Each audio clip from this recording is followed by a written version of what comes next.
মিষ্টিগুলো দেখুন ফুলে কত সুন্দর ডবল হয়ে গেছে। দেখুন একদম নরম তুলতুলে হয়ে গেছে, দেখতে দেখুন কত সুন্দর হয়েছে। নমস্কার বন্ধুরা, রুমা কিচেনে সবাইকে স্বাগত।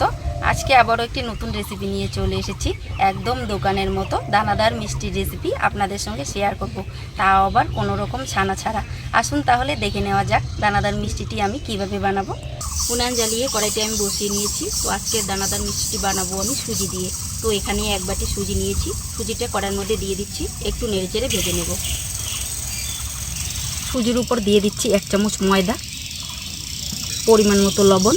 সুজিটা আমি 2-3 মিনিটের মতো নেড়েচেড়ে ভেজে নিয়েছি, সুজির কাঁচা গন্ধ চলে গেছে। এবার এখানে যতটুকু সুজি নিয়েছি ততটুকুই জল দিয়ে দিব।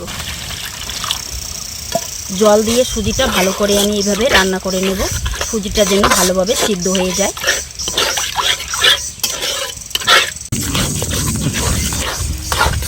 সুজিটা এইভাবে নেড়েচেড়ে একটা ডোয়ের মতো করে তৈরি করে নেব। তো এভাবে অনবরত আমাকে এইভাবে নেড়েচেড়ে যেতে হবে,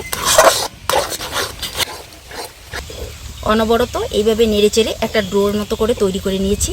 তো এবার এটা আমি নামিয়ে নেব।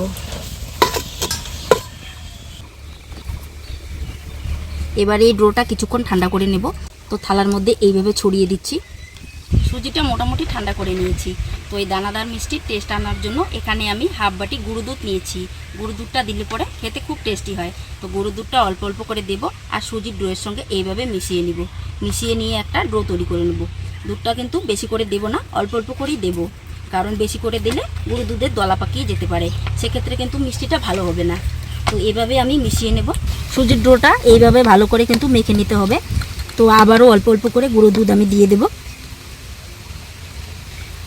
আর ভালো করে এইভাবে মেখে নেব। তো একটু চটকে চটকে কিন্তু মেখে নিতে হবে। পুরো গুঁড়ো দুধটা আমি দিয়ে দিয়েছি। তো দিয়ে এইভাবে মেখে নিচ্ছি। গুঁড়ো দুধটা দিয়ে ভালো করে মেখে নিয়েছি। এবার এখানে 2 চামচ ঘি দিয়ে দেব।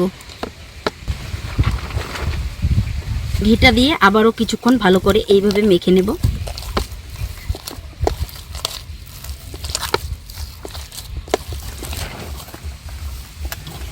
ঘিটা দিয়ে ভালো করে মেখে একটা ডোয়ের মতো করে তৈরি করে নিয়েছি। ডোটা দেখুন কত সুন্দর নরম হয়েছে। তো একদম স্মুথ করে কিন্তু আমি মেখে নিয়েছি। তো আর কিছুক্ষণ এইভাবে মেখে নেব।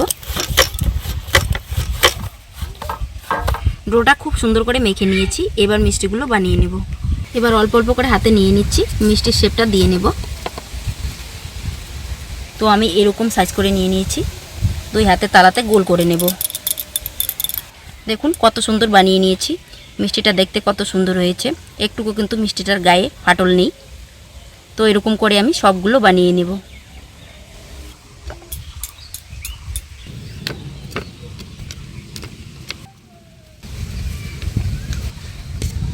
দেখুন বন্ধুরা, সবগুলো মিষ্টি আমি তৈরি করে নিয়েছি। মিষ্টিগুলো দেখুন দেখতে কত সুন্দর হয়েছে। তো এবার এই মিষ্টির জন্য একটা শিরা তৈরি করে নেব। তো এখানে আমি 1 বাটি চিনি নিয়ে নিচ্ছি। চিনিটা কড়াইয়ের মধ্যে দিয়ে দিচ্ছি। এই বাটি দিয়ে 1 বাটি জল দিয়ে দিচ্ছি।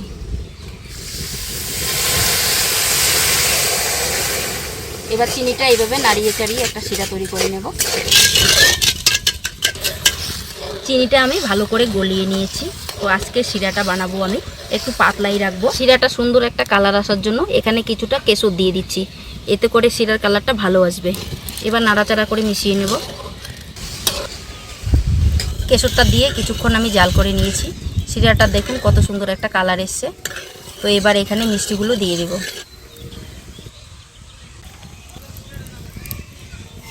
মিষ্টিগুলো দিয়ে এভাবে কিছুক্ষণ আমি সেদ্ধ করে নেব, 5-7 মিনিট, তাহলেই হয়ে যাবে।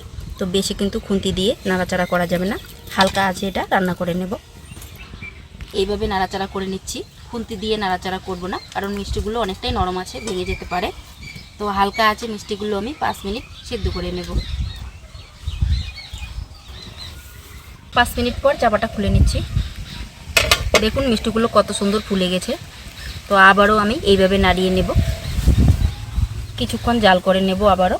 মিষ্টিগুলো দেখুন ফুলে কত সুন্দর ডবল হয়ে গেছে, রসে কিন্তু একদম ভরা হয়ে গেছে। তো দেখুন কত সুন্দর নরম হয়েছে মিষ্টিগুলো। তো আমি একটা আপনাদেরকে ভেঙে দেখাচ্ছি।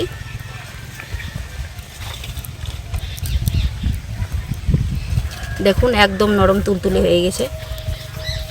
তো মিষ্টিগুলো হয়ে গেছে, এবার আমি নামিয়ে নেব। মিষ্টিগুলো কিছুক্ষণ ঠান্ডা করে নিয়েছি। আর এইদিকে আমি চিনি নিয়েছি। দানাদার মিষ্টির মধ্যে কিন্তু একটু চিনি থাকে। তো এবার মিষ্টিগুলো চিনির মধ্যে কোট করে নেব। তো এক এক করে নিয়ে নিচ্ছি।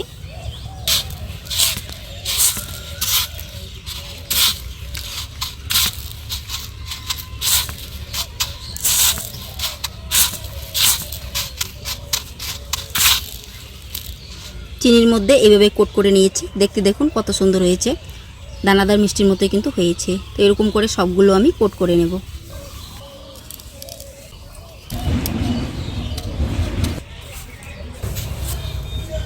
সবগুলো মিষ্টি আমি চিনি দিয়ে কোট করে নিয়েছি। মিষ্টিগুলো দেখুন দেখতে কত সুন্দর হয়েছে।